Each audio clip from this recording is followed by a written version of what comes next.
श्रोतेहो नमस्ते. आपल्या सर्वांना शुभ दिवस. श्रोतेहो, जीवनाचा प्रवास करत असताना माणूस म्हणून आपल्याला आयुष्यात भरपूर गोष्टी मिळत असतात. पैसा, प्रतिष्ठा, सत्ता, कीर्ती. पण या सगळ्याच्या पलीकडं काहीतरी असतंय जे हृदयाशी बोलतं, जाणीवांशी स्पर्श करतं आणि जीवनाला खरी दिशा देतं. ते म्हणजे विचार. श्रोतेहो, आपलं आयुष्य म्हणजे रोजचा एक संघर्ष आहे, रोज एक शिकवण आहे. सुखदुःखाच्या हिंदुळ्यात झुलताना अनेकदा आपल्याला थांबावंसं वाटतं. प्रश्न पडतात, खरं यश काय आहे? माणुसकी कुठे शिल्लक आहे? देव कुठं भेटतो? खरं सुख कशात आहे? आणि तेव्हा श्रोतेहो, अशा विचारांची गरज भासते जी आपल्याला अंतर्मुख करतात, आपल्या मनाच्या खोल कप्यात जाऊन जगण्याला नवं उजाळा देतात. श्रोतेहो, या संग्रहातील प्रत्येक विचार म्हणजे अनुभवांची शिदोरे. कधी आईच्या हातातली मऊ ओभ आहे, तर कधी संकटात मित्राच्या खांद्यावर ठेवलेलं डोकं आहे. कधी गोर गरिबाच्या डोळ्यात पाहिलेलं समाधान आहे, तर कधी निंदेमागं दिसलेली आपल्या यशाची सावले. श्रोतेहो, माणुसकी, विनय, शेजार धर्म, नश्वरता, कर्म, दान, आनंद आणि नात्यांची ओढ, या सगळ्याचा गंध या विचारात आहे. ते केवळ ऐकायचे नाहीत, तर ते मनात झिरपवायचेत, वागण्यात उतरवायचेत आणि गरजेच्या क्षणी आपल्याला आधार देणारे बनवायचेत. श्रोतेहो, मी जे बोलतोय ते म्हणजे विचारांच्या मंदिराची ती एक चौकट आहे, जिथं देव नाही पण माणूस आहे, जिथं शब्द नाही पण स्पंदन आहे, शिकवण नाही पण शोध आहे. आणि श्रोतेहो, या विचारातून चालत राहा, कारण हा प्रवास अंतःकरणाकडे नेणार आहे. बघा, पडतंय का? नक्की विचार करूया. चला, आज आपल्यासाठी सुंदर विचारांची ही शिदोरी, ही मालिका अशीच पुढे घेऊन आलोय. चला, करूया सुरुवात सुंदर विचारांना, सुंदर सुविचारांना.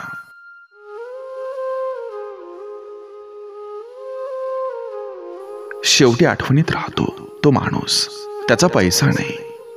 कोणी काय कमावलं, किती घेतलं हे नंतर विसरलं जातं, पण त्यानं काय दिलं ते कायम लक्षात राहतं.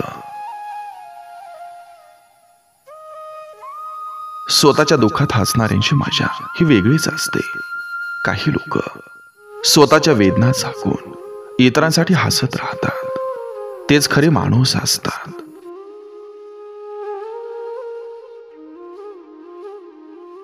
दुःख मोठं नाही असतं, ते सांभाळणारी माणसं नसणं हे मोठं दुःख असतं. दुःख सांभाळायला कोणी हवं ते नसेल, तर ते दुःख बोचत राहतं. जेव्हा माणसं बदलतात तेव्हा त्यांचं बोलणं नव्हे, त्यांचा आवाज बदलतो. चेहरा नाही पण सूर सांगतो की मनात काय चाललंय. तुमच्या न कळत तुमचं चांगलं काम कुणाचं तरी आयुष्य बदलत असतं.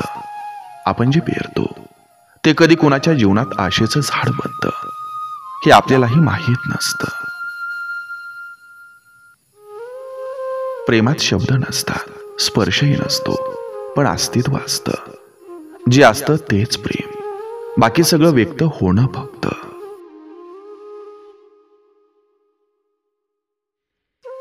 यश येण्यापूर्वी एकटं वाटतं, पण यश आलं की सगळे वाटेकरी होतात.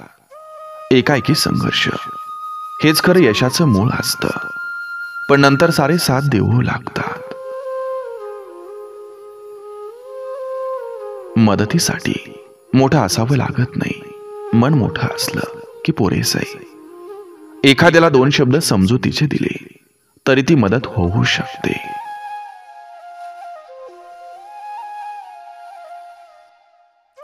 ज्या ठिकाणी माणुसकी संपते तिथं देव नांदत नाही. देवाच्या जागी माणसामध्ये दया, करुणा, माफकता नसेल तर तो देव कोठे? आयुष्य हे गणपतीच्या मिरवणुकीसारखं आहे. गोंधळ असतो, पण शेवटी विसर्जन ठरलेलं असतं. जीवनाच्या उत्सवात जितकं हसता येईल तितकं हसा, शेवट तर अटळच आहे.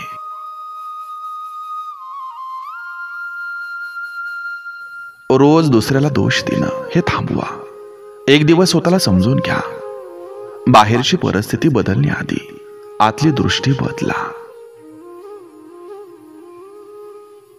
माणूस मोठा नाही होत पैसे जास्त असल्यानं, तो मोठा होतो मन मोठं असल्यानं.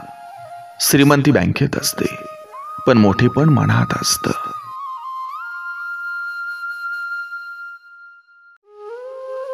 सगळ्याच गोष्टी सांगाव्या लागत नाहीत, काही वागताना दिसाव्या लागतात. माणूस काय आहे ते त्याच्या कृतीतून दिसतं, शब्दामधून नाही.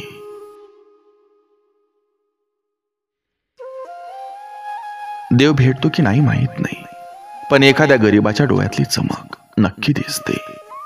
देवाचं दर्शन शोधताना आपल्याला माणुसकीचं दर्शन घ्यायला विसरू नये. तुमचं बोलणं दुसऱ्याच्या आत्म्यास भिडलं तर तेच खरं पुण्य असतं.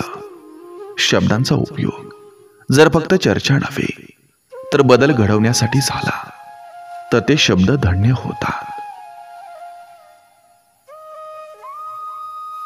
कोण किती उंच गेला यापेक्षा कोण किती खाली उभा राहिला याची किंमत अधिक असते.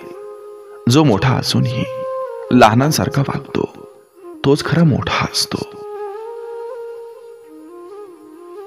माणसं हसवता आली पाहिजेत, त्यांचं आयुष्य सजवता आलं पाहिजे.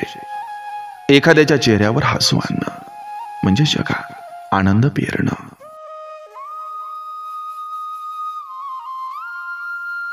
जीवनात पैसा कमावणं मोठं नाही, माणसं कमावणं मोठं आहे.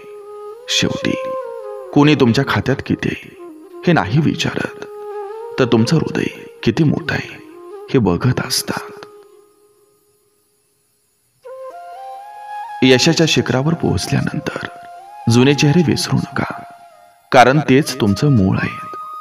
मूळ विसरलं तर झाड कोसळतं आणि माणूसही तसाच कोसळतो.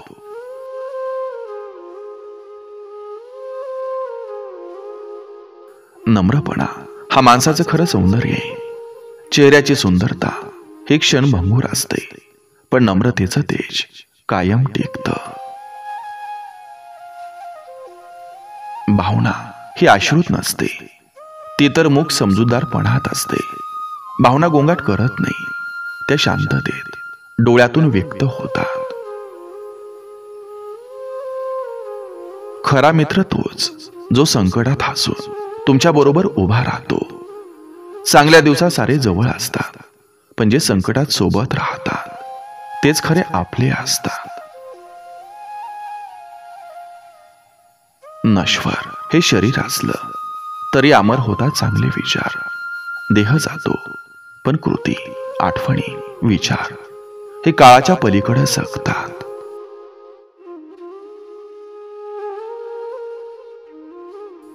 ईश्वर मंदिरात नाही, तो तर माणसाच्या मदतीत आहे. देवाला नैवेद्य दाखवण्याऐवजी उपाशी माणसाला अन्न दिलं तर ईश्वर अधिक प्रसन्न होतो. पुण्य म्हणजे एखाद्याच्या डोळ्यात पाणी येईल अशी कृती. मोठ्या मोठ्या पूजा अर्चा उरते यापेक्षा एखाद्याच्या आयुष्यात तुम्ही जर आशेचा किरण बनला तर तेच खरं पुण्य असतं. दान केल्यावर सांगू नका, पुण्य कमावल्यावर मोजू नका. खरं दान तेच जे गुप्त असतं. जेव्हा तुमच्या मदतीची जाहिरात होते तेव्हा तिचं पुण्य संपतं.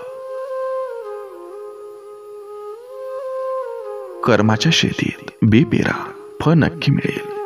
योग्य कृती, प्रामाणिक प्रयत्न आणि संयम यांचं फळ उशिरा का होईना पण नक्की मिळतं.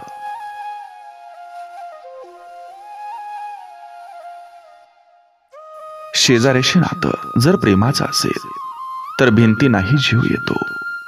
घरातली भिंत असो किंवा शेजारी, दोघांमध्ये प्रेमाचं चुंबक असेल तर प्रत्येक दिवस सणासारखा वाटतो. निंदा करणाऱ्यांना दोष देऊ नका, ते तुमचं नाव फुकटात पोहोचवत असतात. ज्या लोकांना तुमचं यश खुपतं तेच तुमची निंदा करतात, पण त्यांच्या निंदेच्या छायेत तुमचं अस्तित्व हे लोकांपर्यंत पोहोचतं. विनयशील माणसासमोर गर्व झुकत असतो. नम्रता ही सज्जनतेची खूण असते.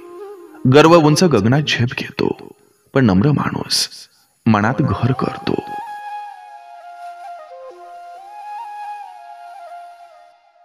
भावना समजून घेणं हे मैत्रीचं खरं अस्तित्व असतं.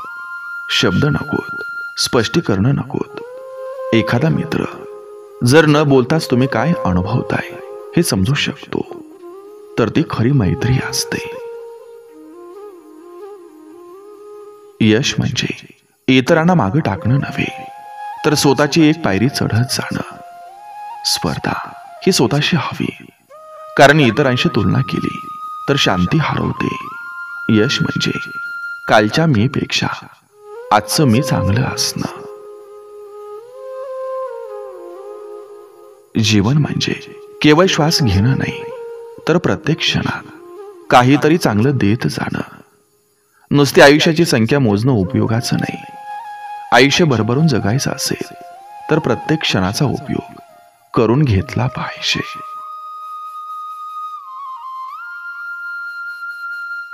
आनंद शोधायचा नसतो, तो देत गेल्यावरच परत मिळतो. आपण दुसऱ्याच्या चेहऱ्यावर हसू आणतो, तेव्हा न कळत आपल्यात सुद्धा एक प्रसन्नता येते. आनंद मिळवण्याची गुरु किल्ली म्हणजे इतरांना तो देणं. माणुसकी ही कोणाच्या धर्मात बसत नाही, ती तर प्रत्येक माणसाच्या अंतःकरणात असते. धर्माची ओळख देवाच्या मूर्तीशी असते, पण माणुसकीची ओळख एखाद्याच्या डोळ्यातलं पाणी पुसण्यात असते. माणुसकी धर्माच्या पलीकडे जाऊन माणूस म्हणून माणसाशी वागण्याची शिकवण देते.